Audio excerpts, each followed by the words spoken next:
Welcome to Beyond Belief. Faith isn't a finish line. It's not a trophy. It's not a checkbox in your spiritual to-do list. Though I have personally tried to make it one, and no, it did not bring the satisfaction I imagined. Faith is movement. It's that little nudge that won't leave you alone. It's that awkward, persistent whisper that shows up just as you're about to binge watch another episode on Netflix. Psalm 119 verse 105 reminds us, "Your word is a lamp to my feet and a light to my path." And sometimes faith feels a lot like our phones. Think about it. We charge our phones every day. We freak out if the battery dips below 20%. But how often do we plug in our souls? The phone needs charging to stay useful. Your soul needs prayer to stay strong. Your battery will die without charging, and your spirit will weaken without praying. So let's wander together. Let's explore the edges we keep bumping into, and maybe get a few laughs on the way.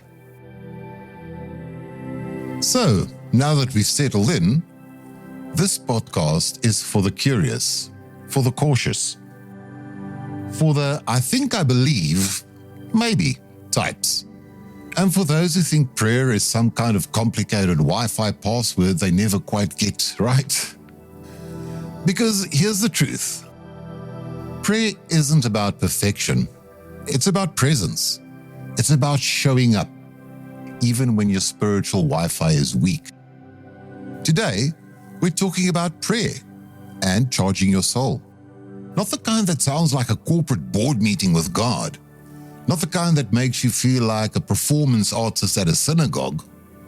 The kind that connects. Whether you pray daily or only in emergencies, or if you gave up entirely because it felt like talking to voicemail, this conversation is for you. And speaking of personal experiences, let me share my own journey. I used to think prayer was about getting it right. The right words, the right posture, the right tone. Like prayer was a spiritual pub quiz, and me, I failed. Every single time. I remember praying in my car at a red light once, trying to sound eloquent, meaningful, reverent, and startle the squirrel on my windscreen. Lesson learned? Even wildlife notices bad prayer. I borrowed language, phrases I'd heard other people use, words that sounded holy, stacked sentences on top of sentences, added a few extra justs, because apparently heaven runs on filler words. And when nothing happened, I didn't question prayer. I questioned myself. Matthew 6 verse 6 says, "But when you pray, go into your room, close the door and pray to your Father who is unseen. Then your Father who sees what is done in secret will reward you." Prayer isn't about impressing anyone, not even squirrels. And if you think that sounds familiar, you're not alone. Let's take a step back and look at the bigger picture, because this is something we all wrestle with. Many of us have been there. Most people pray at some point in their lives. Church people, no church people, even people who say they don't believe. Because when life presses hard enough, words come out. Hospitals, funerals, unexpected phone calls, turbulence at 30,000 feet. Nobody is an atheist during turbulence. Prayer often becomes one of those edges we keep bumping into. We ask, does it actually do anything? Is anyone listening? Am I just talking to myself? Some stopped praying because it felt hollow. Some because it felt disappointing. Some because it felt like something reserved for insiders. But Philippians 4 verse 6 says, "Do not be anxious about anything, but in every situation by prayer and petition with thanksgiving, present your request to God. Even in our doubt, prayer is still an invitation. And here's a thought. Maybe our souls need charging just like our phones. Think about it. Your phone dies if you don't plug it in. Your spirit weakens if you don't connect it with God. Here's where the ancient story interrupts us. In the scriptures, prayer isn't primarily about asking God to intervene. Prayer is about attention, about turning, about orientation. In Jewish tradition, prayer was embodied. People stood, they faced a direction, not because God lived there, but because they needed to remember where their center was. Prayer isn't about perfect words, it's about presence. Jesus leaned into this. He didn't preach technique. He dismantled religious theater. He pointed people back to simplicity. In Luke 11 verse 2, he says, "When you pray, say, Father, hallowed be thy name, your kingdom come." Prayer works best when it sounds like you. And yes, sometimes we try to DIY our soul charging, scrolling social media, binge watching, distracting ourselves, thinking, hey, this counts as spiritual refueling. Spoiler alert, it doesn't. That's like trying to charge your iPhone with a banana. Entertaining, but not very effective. God is the ultimate charger, fast, reliable, life-giving, and prayer is how we plug in. The wrong way to pray isn't messing up your words. The wrong way is using prayer as a strategy to control outcomes, to manage God, to look spiritual, or to avoid responsibility.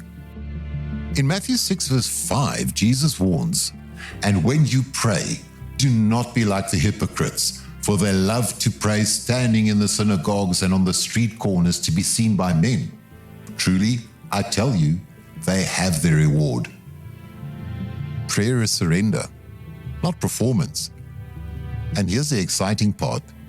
When prayer is done right, it transforms your life. Prayer changes things, but it changes us first. James says that the prayer of a righteous person is powerful and effective. Prayer doesn't bend God towards us. It bends us towards God.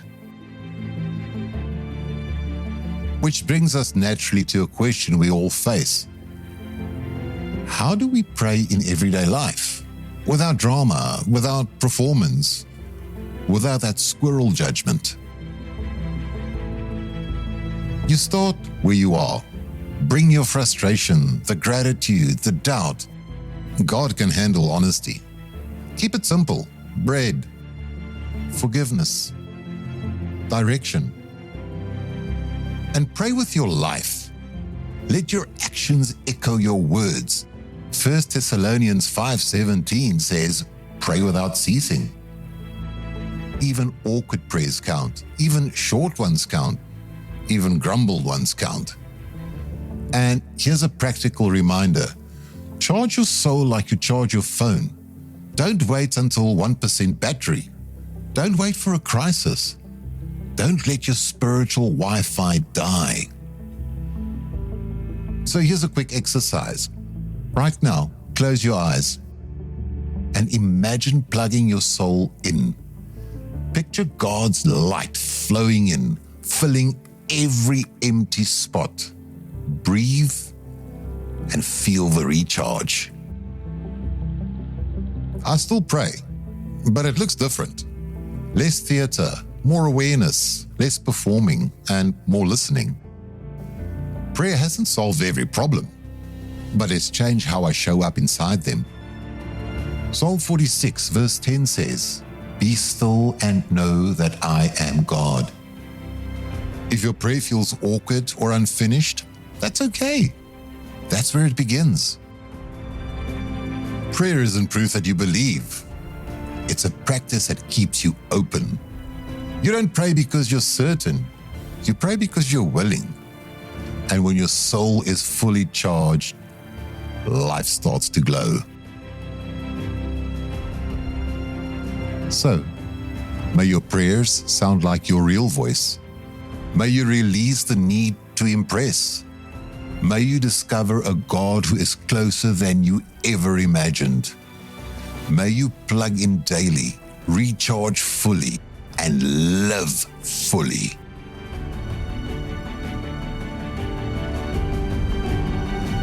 Thank you for being here. Stay curious, stay open. Faith isn't a finish line. It's an adventure. Until next time, God bless.